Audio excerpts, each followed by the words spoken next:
In a world filled with humans, sentient automatons, furries, interdimensional monsters, and really big titties, Jesus Hoyo, calm it down. Two computer nerds cipher through data, mystery, and intrigue to find out what's happened to their teacher/mother figure who's been framed for starting the apocalypse. No pressure there, but, do what you gotta do for mama. Hello world, it's Nerdtron, your nerdtastic host, and I'm here today to review a game that's had me in its clutches for months now, Zenless Zone Zero, the newest game developed by Hoyo. Well, I say new, but it came out back in July, and ever since then, I've spent hours upon hours playing this game. And after clocking how long I've played this game, I decided to give my thoughts. So, Nerd Circuit crew, welcome to my review of Zenless Zone Zero. Okay, so ZZZ takes place in a city called New Eridu. The new is in the title because the world is plagued by a phenomenon called hollows. These dark, disordered dimensions can appear anywhere to swallow physical matter. Think of black holes but with better PR. If a human, non-human, or even objects are left in hollows for too long, they run the risk of becoming monsters called Ethereal. These are the main antagonists and the main enemy you'll be fighting in all game modes. Most human civilizations and societies were destroyed by hollows, leaving New Eridu as the last surviving city.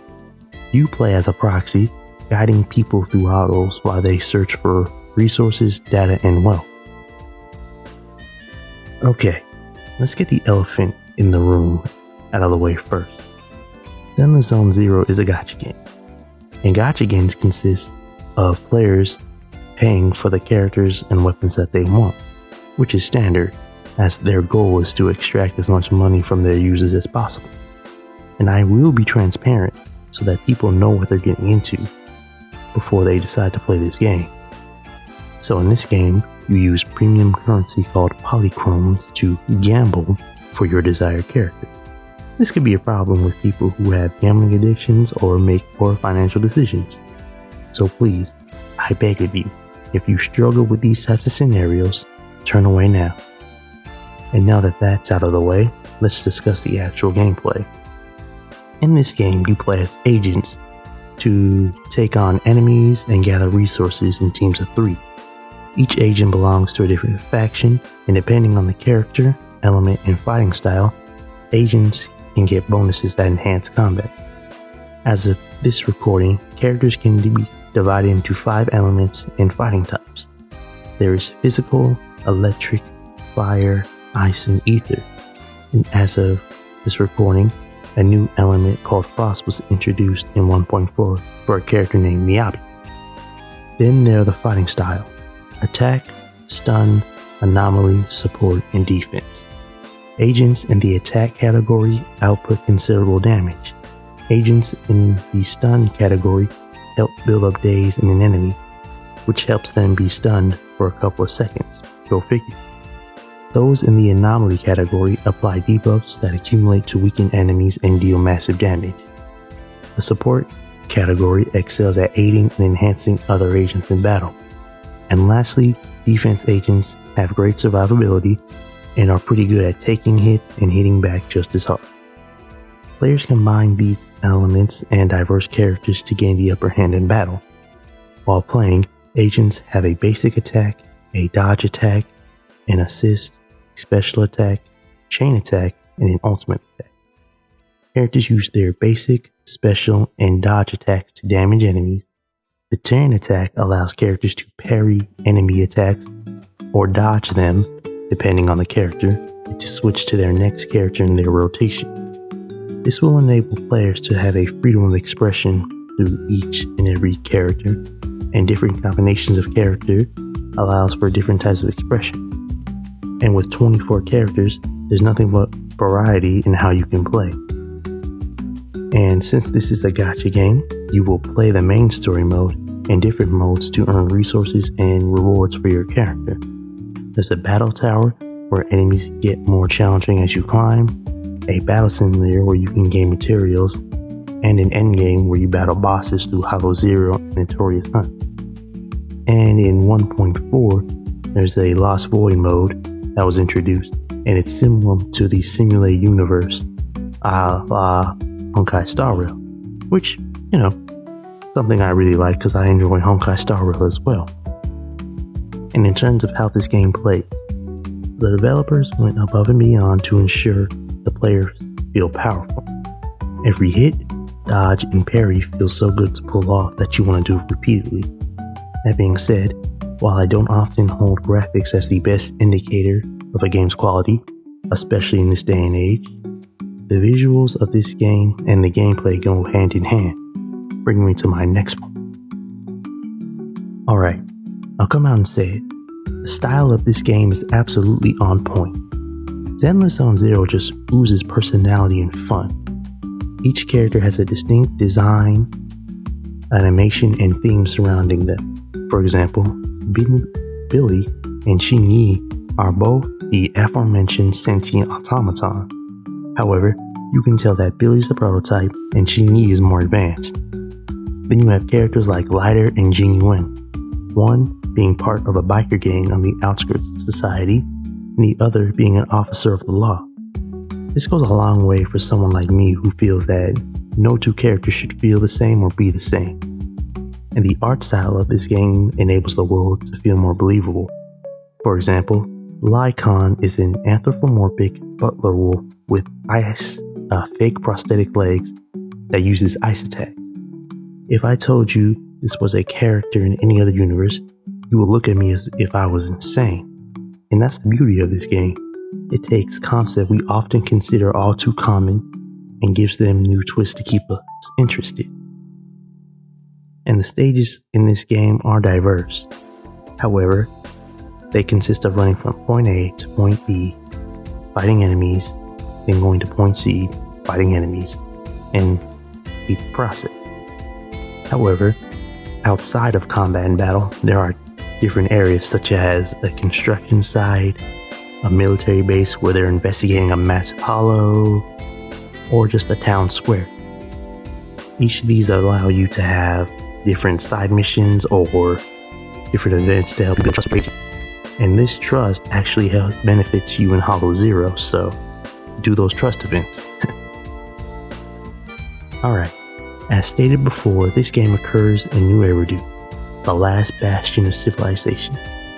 You play as either Belle or White, a pair of siblings that by day act as movie store owners and by night act as proxies. Which, let me say something real quick. How did they not get caught? Like, you telling me you running a Blockbuster in 2025 and you haven't been caught for suspicious activities? Okay. Proxies in this universe guide agents through the dangers of hollows by using stuffed animal-like creatures called bamboos. Belle and Weiss are on a mission to discover the secrets about the fall of old Eridu and how their teacher fits into everything. They will meet a myriad of characters consisting of old friends, construction workers, butlers, and maids based on classic movie monsters, a biker gang that's all about the need for speed, and Japanese warriors that go directly into hollows to confront the ethereal menace. As they get closer to the truth, they uncover a plot by a religious fanatic organization to sabotage the reputation of a Void Hunters family. Void Hunters in this context being people who have contributed greatly to humanity's survival against Hollow. And at the end of 1.4, they are dealt a seemingly significant blow to this organization.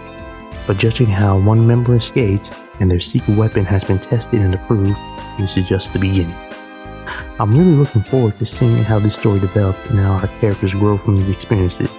And with more characters and factions growing and joining, this story can only get better. Now that I've discussed what I like about this game, I want to talk about what I think this game can improve upon. Okay, first, let's get the elephant out of the room.